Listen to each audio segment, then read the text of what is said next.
Mobile हो गया ये नहीं सर, जैसे लाइक अगर मैं स्टडीज कर रही हूँ, मैं स्टडी कर रही हूँ कुछ, तो मैंने ओनली सोचा कि अगर अच्छा मैं 1 घंटे में अपने 2 चैप्टर्स कंप्लीट करूँगी, बट 15 मिनट्स में मैं इतनी ज़्यादा बोर हो जाती हूँ कि अब नहीं करना। मतलब ये है कि जो लेजीनेस का एक कॉज जो आपने यहाँ पे वर्ड यूज किया, दैट इज बोर हो जाती हूँ।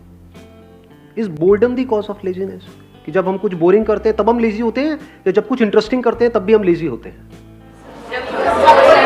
जैसे आज का सेशन यहाँ पे आना इंटरेस्टिंग लग रहा था या बोरिंग लग रहा था? आपके पेरेंट्स ने जबरदस्ती भेजा है आपको यहाँ पर, या उन्होंने रोकने की कोशिश करी थी फिर भी आप लड़ झगड़ के आ गए? हुआ होगा ऐसा भी किसी न किसी के साथ में, पिट पिटा के आए हैं, चाटे वाटे खा के आए हैं, व्हाटएवर। नींद कितनों को ढंग से नहीं आई? मतलब एक्साइटमेंट था, सुबह अपने आप अलार्म से पहले उठ गए। तो क्या हमको समझ आ रहा है, जिस काम में हमारा इंटरेस्ट होता है वहाँ पे हम कभी लेजी नहीं होते। और ये भी हो सकता है कि आपको कुछ इंटरेस्टिंग लगता है लेकिन मुझे बोरिंग लगता है, तो जैसे ही मेरे से वो काम करवाया जाएगा तो वहां पर मैं लेजी हो जाऊंगा। तो इसका जो कनेक्शन है बोर्डम से है। जैसे एक बीमारी होती है ना, उसके कुछ सिम्टम्स होते हैं, ये कॉज नहीं है बीमारी का। जैसे फॉर एग्जांपल आपका पेट खराब हो रहा है, तो वो सब सिम्टम्स हैं जो भी कुछ हो रहा है। बीमारी का जो कॉज है वो कुछ और है। अगर उस कॉज को हम समझ लेते हैं तो there is a strong possibility दोबारा से वो सिम्टम्स आने बंद हो जाएंगे। लेकिन अगर हम सिम्टम्स को ही ट्रीट करने की कोशिश करते हैं तो हर थोड़े दिन बाद वो आते रहेंगे जब तक कि कॉज वहां पर पड़ा हुआ है।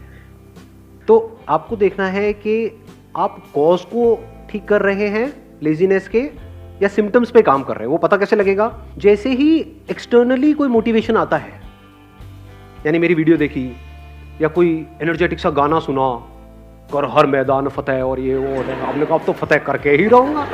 मतलब भैया यही तो गाना चाहिए था, मिल गया।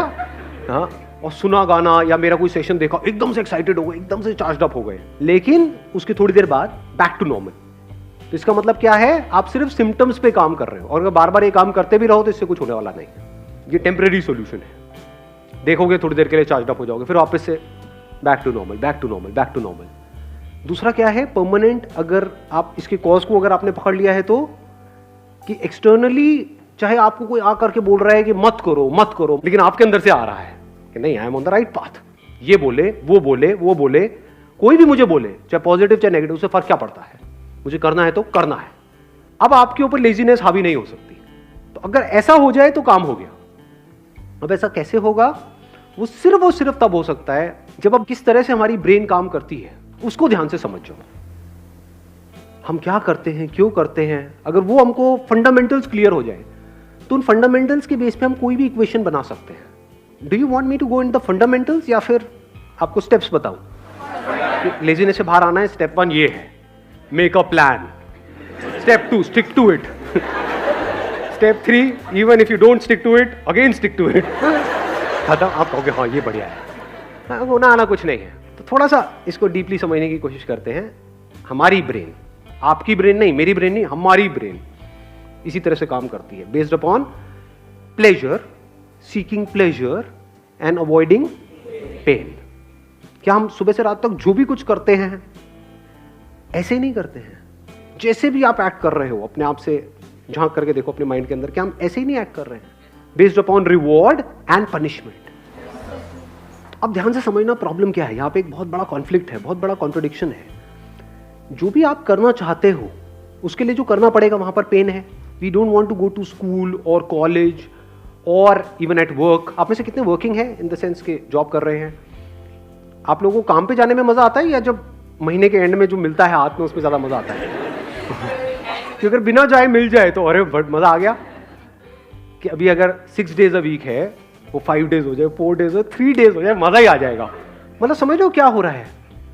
You want to avoid it, you want to avoid work and you want to get all the pleasures that comes through money. कि काम ना करना पड़े, मिल जाए फटाफट से जो मुझे चाहिए। तो अभी कॉन्फ्लिक्ट क्या है यहां पर? बहुत बड़ा कॉन्फ्लिक्ट है कि जो भी आप करने वाले हो उसका रिजल्ट आएगा बहुत बाद में, और ये भी श्योरिटी नहीं है कि रिजल्ट आएगा या नहीं आएगा। फॉर एग्जाम्पल किसी एंट्रेंस की आप तैयारी कर रहे हो, ये भी श्योरिटी नहीं है कि आप क्रैक कर पाओगे या नहीं कर पाओगे। और अगर ये श्योरिटी भी है तो कितने साल बाद जाके उसका रिजल्ट आएगा? 2 साल, 3 साल, 5 साल। लेकिन अभी रात में पॉपकॉर्न लिया और टीवी देख रहे हो, वहां पे प्लेजर कितनी देर में आया? इमीडिएट आ रहा है। तो ब्रेन क्या करेगी? इमीडिएट की तरफ ही जाएगी। ये पूरी की पूरी जड़ है जो हमको पकड़ में आ रही है। तो अब इसका रास्ता क्या है, इसका सोल्यूशन क्या है? अब होता क्या है, एक मजेदार बात आपको बताऊं, हमारे पास गोल्स भी होते हैं, ड्रीम्स भी होते हैं, लेकिन तब भी हम पेटी प्लेजर्स में उलझ करके रह जाते हैं। करना कुछ चाहते हैं लेकिन करते कुछ और है, जिसका हमारे गोल से कोई कनेक्शन नहीं होता है। अपने गोल्स को पोस्टपोन, ऐसा क्यों होता है? क्योंकि गोल्स तो है हमारे पास, लेकिन वो गोल्स या वो ड्रीम्स, उसमें एक्चुअल में कुछ है ही नहीं। मतलब उनको आप सपने तो बोल सकते हो, ड्रीम्स बोल सकते हो, क्योंकि ड्रीम्स किसके पास नहीं होते, सबके पास होते हैं। ड्रीम क्या है कि मैं अपने हाथ से एक रॉकेट बनाऊंगी, उसको मैं ना मार्च पे लेकर के जाऊंगी। कैसे बनाऊंगी? ये मेरे पास में एक कॉपी है, बस इसी के पेट फाड़ फाड़ के मैं बनाऊंगी। नहीं जा रहा, नहीं जाता, मैं नहीं कर रही हूँ, गंदा गेम है, मैं नहीं खेलती। संदीप सर क्या बोलते रहते हो आप अपने सेशन में, एवरीथिंग इज पॉसिबल, एवरीथिंग। वो नहीं हुआ, मैंने किया, नहीं हुआ। तो कहने का मतलब है, हंस लो हंस लो। हाँ, फर्क समझ पा रहे हो मैं क्या कह रहा हूँ? एक है ड्रीम, एक है विजन। विजन मतलब क्या कि मेरे को ये करना है, इससे पहले मुझे क्या करना पड़ेगा, मेरे को ये करना पड़ेगा, फिर ये करना पड़ेगा, फिर ये कोर्स, ये कोर्स। विजन को आप जितना क्लियरली देख सकते हो रियलिटी बनते हुए, और वो vision as good as real है आपके माइंड में, दुनिया के लिए नहीं है, हो सकता है आपके घर वालों के लिए भी नहीं है, but you know it for sure that I have a plan, a full proof plan. मैं कर जाऊंगा, मैं कर जाऊंगी, ये मेरी विजन है, इसको मुझे अचीव करना है इतने साल के, आई विल डू इट। तो वहां से ब्रेन में कुछ केमिकल्स रिलीज होने शुरू हो जाते हैं। जैसे कुछ खाते हैं जो हमको पसंद है तो कुछ केमिकल्स रिलीज होते हैं, डोपामिन रिलीज होता है। तो अभी प्रॉब्लम क्या है कि जो भी आपके ड्रीम्स हैं या गोल्स हैं, उसके बारे में अगर आप सोचते भी हो, बोलने के लिए बोलते हो कि हाँ मेरा ये ड्रीम है, गोल है, लेकिन उसकी वजह से कुछ भी अंदर रिलीज नहीं होता है। क्योंकि अगर होता तो आप रोक ही नहीं सकते थे अपने आप को, तब तो डिस्ट्रैक्शन का टॉपिक ही क्लोज हो गया। क्योंकि जहां ज्यादा रिलीज होगा वहीं पर आप जाओगे। ब्रेन को जहां पर ज्यादा सेंसेशंस होंगी, जहां पर ज्यादा मजा आ रहा होगा, अपने आप ही आप वो काम करने लग जाओगे। ऐसा ही नहीं हो रहा है सुबह से रात तक? जैसे कुछ वेबसाइट्स होंगी जहां पे आपको ज्यादा मजा आता है तो उन पे नहीं जाते, या उन पे जाते हो जहां पे कम। अब आया कुछ समझ में? इन बातों को समझना बहुत जरूरी है, because we are talking about a permanent solution. यही टाइम है आप लोगों के पास में, अगर सिंसियरली इन चीज़ों को समझ लिया तो कुछ कमाल का हो सकता है। प्रॉब्लम क्या है, बेसिक जो ह्यूमन साइकी है, वो प्रॉब्लम ये है कि हमें कुछ करना ना पड़े, बस बैठे बैठे हमारे सारे काम हो जाए। कि सर ये जो आप बता रहे हो, विजन, ये वो ड्रीम को, इसके लिए बहुत कुछ करना पड़ेगा, कोई ऐसा रास्ता बताओ जो शॉर्टकट हो। तो इसके लिए ये जो बातें मैं कर रहा हूँ, इसको समझने के लिए आपके अंदर सेल्फ रिस्पेक्ट होनी चाहिए। जिनके अंदर सेल्फ रिस्पेक्ट होती है वो कभी भी आलसी नहीं मिलेंगे आपको। सेल्फ रिस्पेक्ट का मतलब क्या कि मैं 18 साल से ऊपर हो गया हूं। आप में से कितने हैं जो 18 साल से ऊपर हैं? हाँ, सारे हैं। तो दैट मीन्स कि अगर आपके अंदर सेल्फ रिस्पेक्ट है तो अगर है तो क्या आना चाहिए अंदर से कि मुझे बैठे बैठे नहीं खाना है अपने माँ बाप का, फ्री में मुझे कुछ भी नहीं चाहिए, 1 रुपए भी नहीं चाहिए किसी से भी, चाहे वो मेरे माँ बाप हो चाहे कोई भी हो, अपने बेस पे कुछ करना है। ये सेल्फ रिस्पेक्ट हमारे अंदर होनी चाहिए। ऐसी बहुत कम लोगों में मिलती है। कहीं पे भी कोई ऑफर निकाल दो जहाँ पे ये बोल दो कि हाँ ये लकी ड्रॉ है, और लाखों लोग इकट्ठे हो जाते हैं, इंग्लैंड सब भिखमंगे भरे पड़े हैं। ये कैसी सोच है? आपको अपनी एक किस्सा सुनाऊं? मतलब एक बार गोवा में एक कैसीनो है, तो मैं और मेरा दोस्त वहाँ पे खेलने गए। तो मेरा जुआ खेलने का सीधा सा उसूल है कि जुए में मैं चाहे जितना मर्जी जीत जाऊँ, मैं उसको अपने पास रखूंगा नहीं, मैं हार के ही उठूंगा। मैं पहले ही फिक्स कर लेता हूँ अपने माइंड में कि इतना मुझे हारना है। लोग खेलते हैं जीतने के लिए, मैं खेलता हूँ हारने के लिए। अब आप कहोगे हारने के लिए क्यों खेलते हो, पागल हो क्या? अरे खेलने में मजा आता है ना। जैसे हम मूवी देखने जाते हैं तो वहां से कुछ मिलता थोड़ी है मूवी देखने के बाद में। आपने 1000 रुपये खर्चा तो क्या मिला एंड में? मूवी देखने में मजा आया। ऐसे ही जुआ खेलने में मजा आता है कभी कभी, रोज नहीं। ये सोचोगे जुआरी बैठा हूँ तो रूल एक गेम होती है, वो पता है आप लोगों को? उसमें नंबर्स होते हैं बहुत सारे, उसमें नंबर्स पे पैसा लगाना होता है। तो खेल रहे, पहले दिन खेले, वहाँ से मैंने शुरू किया था 2000 रुपये से, जीतते जीतते 20-25 हज़ार रुपये हो गए। अगले दिन फिर खेले, और वो दोस्त मेरा दूसरा जो साथ में था वो हारे जा रहा, रोए जा रहा, उस दिन पूरा दिन ही खराब। मतलब मैं क्या यार, मैं 15,000 रुपये डाउन हो गया, ये हो गया, मतलब ये हालत चल रही है उसकी। मैं यहाँ पे जीत के भी खुश नहीं, मैं वो खेलने में मज़ा आ रहा। अच्छा अब ऐसा होगा चलिए यहाँ लगाता हुआ करना। करते करते 75-80 हज़ार रुपये मैं जीत चुका था 2,000 रुपये से। तो वहाँ पे जितने प्रोफेशनल जुआरी बैठे होते हैं कैसीनोज में, आप अगर कभी गए हो तो आपको पता होगा, जिनका रोज़ का होता है, मतलब उनकी शक्ल से पता लग रहा था घर बार सब बिक चुका है। मेरे को आ करके नहीं छाड़ा, भाई उड़ जा उड़ जा उड़ जा उड़ जा, मैं उड़ जा उड़ जा उड़ जा, मैंने भी ये गलती करती है वो ये। मैं कहा क्या मतलब, क्या उड़ जा, मतलब मैं जीत के चला जाऊँ? ये जुआरी कैसे बनते हैं? जीत करके बनते हैं, हार करके बनते हैं? कोई भिखारी कैसे बनता है? जब उसको भीख मिलती है तब बनता है भिखारी, या भीख नहीं मिलती है तब बनता है? जिसको नहीं मिलेगी, उसने कोशिश करी भीख मांगने की, उसको मिली ही नहीं, वो कहेगा नहीं भिखारी बनती मेरे लिए है ही नहीं। जिसको मिल गई वो भिखारी है, जो जीत गया वो जुआरी है। तो ये बेसिक से फंडे हैं लाइफ के। तो मेरा फंडा क्या है कि चाहे जितना मर्जी हो जाए, तो 75-80 हज़ार रुपये कैसीनो के भी बंदे वो सब एक्साइटेड हुए पड़े कि अगर मैंने ये लगा दिया एक नंबर पे तो उसका 35 गुना या 36 गुना हो जाता है। तो उनकी भी एक लिमिट होती है कैसीनो की। तो सबकी हवा टाइट थी, क्योंकि मैं पागलों की तरह खेल रहा था, क्योंकि मेरे को जीतना ही नहीं था, मैं तो हारने के लिए खेल रहा था ना। समझ लो, और लोग जीतने के लिए खेलते हैं, हारने से उनकी फटती है, मेरा ऐसा कुछ था ही नहीं। वहाँ पे मैंने क्या किया, वो पूरा का पूरा पैसा यानी 70-80 हज़ार रुपये एक नंबर पे लगाया और उठ गया वहाँ से। उस नंबर के आने की प्रोबेबिलिटी क्या थी? 1:35। तो सारे मेरे को नहीं इसमें से कुछ तो रख ले, चल होटल का खर्चा ही निकल जाएगा। पागल है क्या, होटल का खर्चा, मैं जुए के पैसे से होटल का खर्चा निकालूंगा, जुआरी हूँ क्या? तो वहाँ पे रखा और मैं उठ करके बाहर चला गया। बाद में दोस्त ने आकर के बता दिया मुझे कि नहीं आया, और अगर वो आ जाता तो 70,000 × 35 करना कितना हुआ? 25-30 लाख रुपए हुआ मेरे ख्याल में।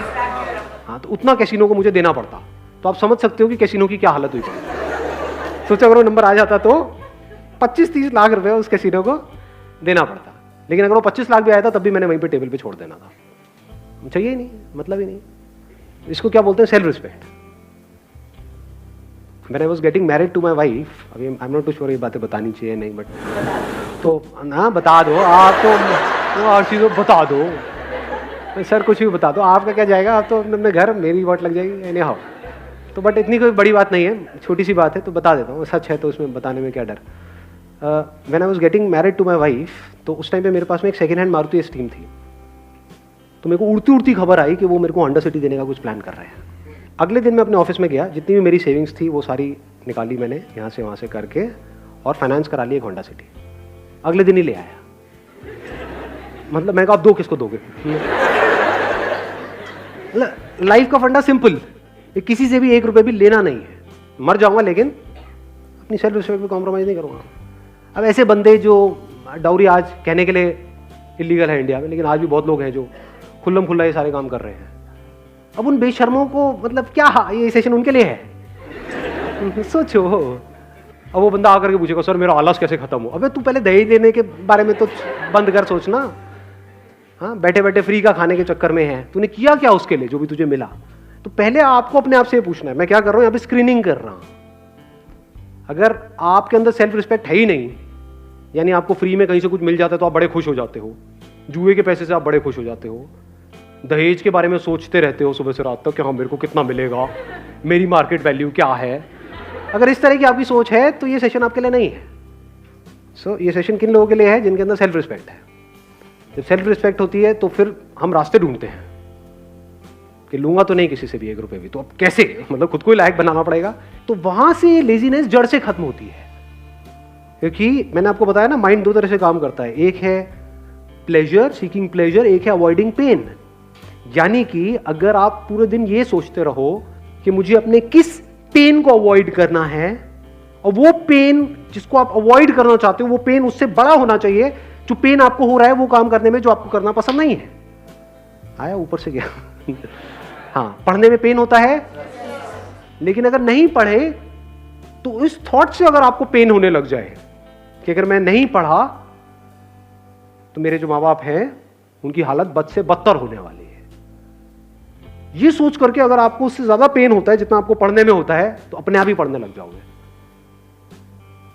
और दूसरी तरफ से मैंने क्या बोला है कि प्लेजर, यानी ऐसी सेंसेशन अंदर से रिलीज हो वो सोच करके विजन के बारे में जो उससे बड़ी हो, जो छोटी मोटी चीजों में, तो कामयाब हो जाओगे। और क्या कर सकते हो अगर इसको इंटेलिजेंटली यूज करना है? तो बोरिंग इंटरेस्टिंग का भी हमको फंडा समझ आया। तो अगर कोई काम बोरिंग है, अगर उसको इंटरेस्टिंग बनाना आ जाए आपको, या उसको इंटरेस्टिंग तरीके से करो तो भी काम हो गया। जैसे मेरे 11th में मैथ्स में बड़े अच्छे नंबर आए थे। मेरे स्कूल में ज़्यादातर बच्चे 11th में फेल हो गए थे मैथ्स में, मेरे बड़े बढ़िया नंबर आए थे। क्यों? क्योंकि हमारे जो मैथ्स के सर थे स्कूल में, उनसे मैं ट्यूशन पढ़ने जाता था और एक भी ट्यूशन मैंने मिस नहीं करी, एक भी क्लास मिस नहीं करी। क्यों नहीं करी? नहीं, इसलिए नहीं कि वो बहुत अच्छा पढ़ाते थे। अरे नहीं नहीं नहीं, क्योंकि आज जो मेरी बीवी है वो भी वहां पढ़ने जाती थी।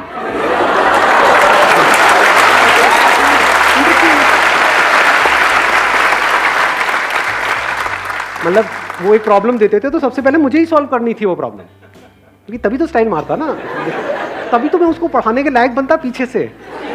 तो समझे? नहीं आई बात समझ में? हाँ, मुझे इस लायक बनना था उस टॉर्चरस क्लास में जो मुझे बिल्कुल भी पसंद नहीं थी। ना मुझे वो सर पसंद थे, ना उनके पढ़ाने का तरीका पसंद था, कुछ भी पसंद नहीं था, कुछ और पसंद था। तो बोरिंग से बोरिंग भी क्लास इंटरेस्टिंग हो, एक भी क्लास मैंने मिस नहीं करी। बेटा मैं सर को कहता सर एक्स्ट्रा क्लासेस इतनी मर्जी, सर क्यों नहीं, सर व्हाई नॉट। दिमाग लगाओ ना कि बोरिंग से बोरिंग काम को भी मैं इंटरेस्टिंग से इंटरेस्टिंग कैसे बनाऊं। ऐसा कौन सा ट्यूशन सेंटर है इस सब्जेक्ट के लिए यहाँ, इसके लिए यहाँ, इसके लिए यहाँ, 5 ही तो सब्जेक्ट हैं, तो 5 अलग अलग चूज करो, अपना काम खत्म, हो गई पढ़ाई। अब कहाँ का मोटिवेशन चाहिए जी आपको? अब आपकी माँ बाप आपको रोक पाएंगे वहां पे जाने से? अब ये नहीं कि सारी यही हरकतें करने लग जाए, सारे मजनू बन जाए, पढ़ाई लिखाई होनी नहीं। But I am just giving an idea. मैंने आपको क्या बोला अभी, अगर आपने ध्यान से सुना है तो, I am talking about the fundamentals. अब इन फंडामेंटल्स को आपको कैसे यूज करना है वो आपके ऊपर है। ज्यादातर हमारा दिमाग क्या चलता है, आइदर और में चलता है। जैसे मैं बात करता हूँ अपने किसी सेशन में कि भाई मोबाइल की ये प्रॉब्लम्स है, तो लोग सामने से क्या बोलते हैं, सर क्या मोबाइल छोड़ दें? अरे अबे खच्चर, अबे घोचू, मैंने कब कहा कि मोबाइल छोड़ दे? और मोबाइल क्यों छोड़ना है? बट उसकी अगर आपको प्रॉब्लम समझ आएगी तो चांसेस है कि उसकी वजह से जो प्रॉब्लम हो रही है वो कम हो जाए आपकी लाइफ में थोड़ी सी। वो आपको देखना है कि आपको कम करना है, छोड़ना है, या जैसे चल रहे हो वैसे ही चलना है। That is your call. यानी